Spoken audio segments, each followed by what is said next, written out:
Good day, everyone. I am Teacher Danica Angela S. Abergas. So for today, I will be discussing all about the principles of parenting and also the rights and duties of parents regarding education. So let's get started with the discussion. So to formally start with our discussion, here's what Dr. Aliza Pressman stated in her book titled Your Essential Guide in Raising Good Humans. Patungkol ito sa Principles of Parenting. Sinasabi dito na walang findings ang science patungkol sa kung paano palakihin ng isang magulang ang kanyang anak. Hindi na determine ng science kung ito ba ay tama o mali. Sadyang nakadepende lang ang pagpapalaki ng magulang sa kung paano natin binibigyan ng responsibilidad ang ating mga anak. Sinasabi rin dito na ang principles of parenting ay isa lamang guide o gabay kung paano nga ba natin mapapalaki ng ayos ang ating mga anak.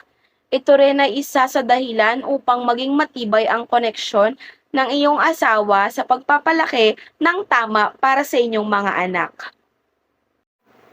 So now let's proceed with the 5 R's of principles of parenting, and here are the 5 R's: the relationship, reflection, regulation, rules, and repair. So let's start with the first one, the relationship. Hindi lang relationship about love but also about family.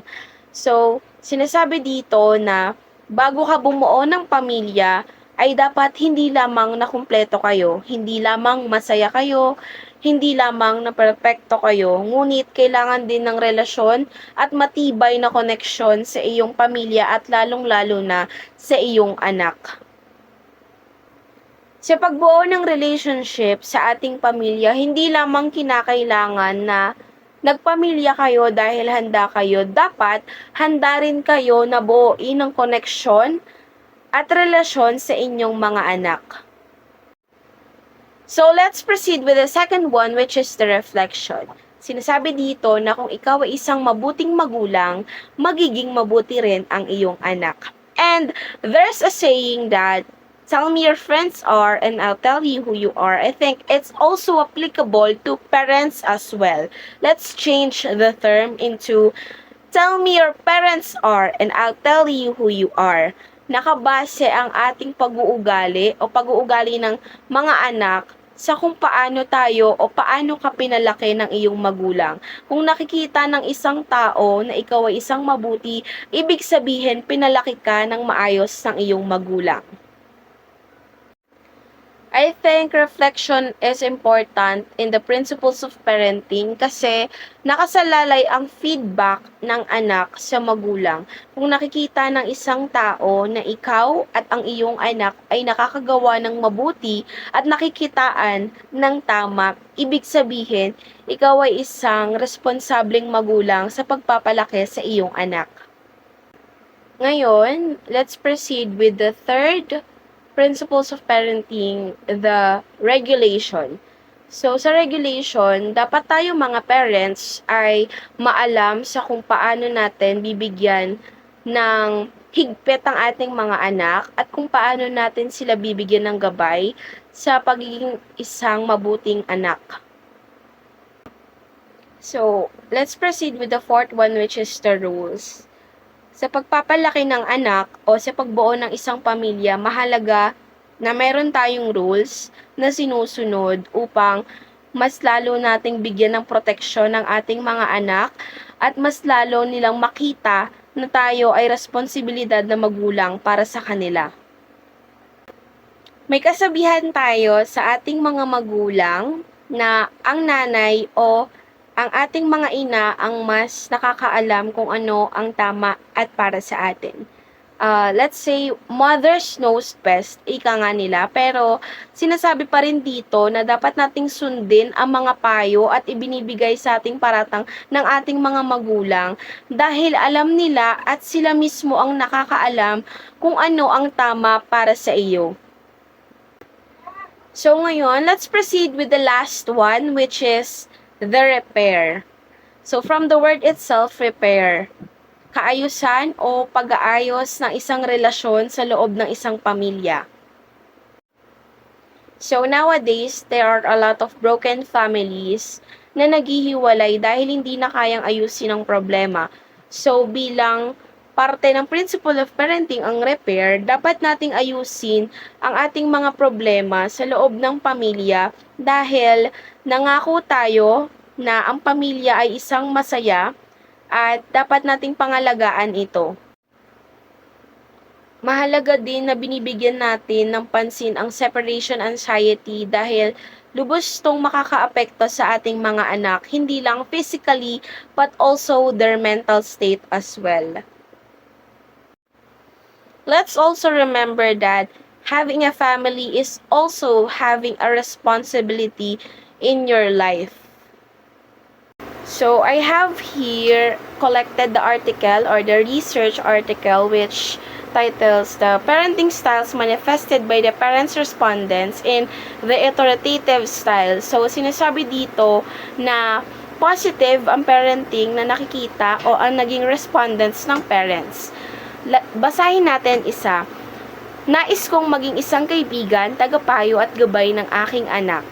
So, it is very highly manifested. Sinasabi dito na ang parenting ay isang mabuting paraan para mapagaan ang buhay ng ating mga anak at maging isang mabuting magulang para sa kanila. In general, ang naging survey or naging respondents ng parents dito sa authoritative style ay isang mabuti at magandang resulta para mapalaki ng ayos ang kanilang mga anak at binibigyan na sapat na oras ang atensyon na karapat-dapat para maging isang mabuting magulang. So, after knowing the principles of parenting, let's now proceed with the rights and duties of parents regarding education. They say na education is the key for all and for all the children, and it's also accessible to people who really wants to study and achieve their dreams. So in order to fulfill the duties of the parents regarding education, they must be the leader and they must be the role model of their future children that can help them in the near future to be a successful person. So I have here the letter A, the parents as teachers in the new education normal. The theme 1, sub-theme 1, and sub-theme 2. The theme 1 is understanding the new normal. So bilang parent o bilang isang magulang, dapat nating intindihin kung anong kalagayan ng ating mga anak sa kanilang pag-aaral dahil mas nakikita nila ang iyong suporta bilang magulang. Pangalawa, learning at home. Dapat hindi lamang sa paaralan natututo ang ating mga anak, dapat din sa nagmumula ito sa ating tahanan na pinangungunahan ng ating mga magulang. Pangatlo, learning the trend. Sa pag-aaral, dapat nating bilang magulang, dapat natin inaalam ang mga bagay na aakma sa ating mga anak at kung ano ang mas makakabuti para sa kanila. So, in terms of the rights and duties of parents regarding education, we need to promote positive parenting in order for the children to have a positive mindset as well. Lalong-lalo na sa pagiging open sa ating communication, importante yan para mas malaman nila na tayo ay handang makinig sa mga problema na kanilang kinakaharap. At ang pangatlo naman ay yung rapport with colleagues. Importante din na alamin natin ang buong detalye ng pangyayari patungkol sa kanilang edukasyon para magkaroon tayo ng set of guidelines kung paano natin sila matutulungan sa kanilang pag-aaral. So, parents as teachers in the new education normal, we need to build connection with our children para mas lalo silang magpursige mag-aral at mas lalo nating matulungan kung ano yung mga kakulangan na meron sa kanila na tayo mismo ang nakakaalam. Pangalawa ay doing rewards and punishments. Makakatulong ito upang lalong maging masagana ang kanilang pag-aaral at mas lalo silang maging interesado sa edukasyon. So, I collected this article during pandemic. So, it's way back 2019. So, these are the problem and challenges of the parents in the new normal. One is playful children. We cannot stop them from playing, but let's ensure a safe protection from them. And also the internet connection or the internet connectivity. Internet connection is the common reason in the learning online. So, we have to maintain for them to have a peaceful set of class. So, for the letter B, the indulgence to gadgets and also the liberty to search in the internet. So, for the indulgence to gadgets, i-allow natin ng ating mga anak na gumamit ng gadgets pero sa tamang paraan at dapat pa rin natin silang bantayan dahil hindi natin alam ang epekto ng gadgets sa kanila. Pangalawa, ang liberty to search in the internet. Hayaan natin silang mag-explore sa mundo ng internet, ngunit dapat pa rin nating panatilihin na tama ang kanilang mga kinukuhang impormasyon at tama ang kanilang mga binabasa. Tayo mga magulang ang dapat na nangunguna para sa proteksyon at pangangalaga ng ating mga anak. So, for the references, major findings, and recommendation, I have here the parenting styles and the student's level of behavioral compliance by the case of the Jose P. Laurel Senior High School. Sa major findings, sinasabi dito na it shows a high dedication ang mga estudyante tungkol sa kanilang academic performances, lalong-lalo na sa kanilang school activities. Sinasabi naman sa recommendation na the students should continue demonstrating high dedication towards studies and activities and consistently follow school rules and regulations. Pinapromote din nila ang positive education towards the students and their studies. Ang pangalawa naman ay ang rather chalk and pencil, parents in the new normal of Philippine education system. So, ang major findings neto ay sinasabi na dapat alam ng parents ang kanilang inevitable roles sa education system ng ating mga anak o ating mga bata para malaman nila ang mga kakulangan at dapat ng responsibility bilang isang magulang.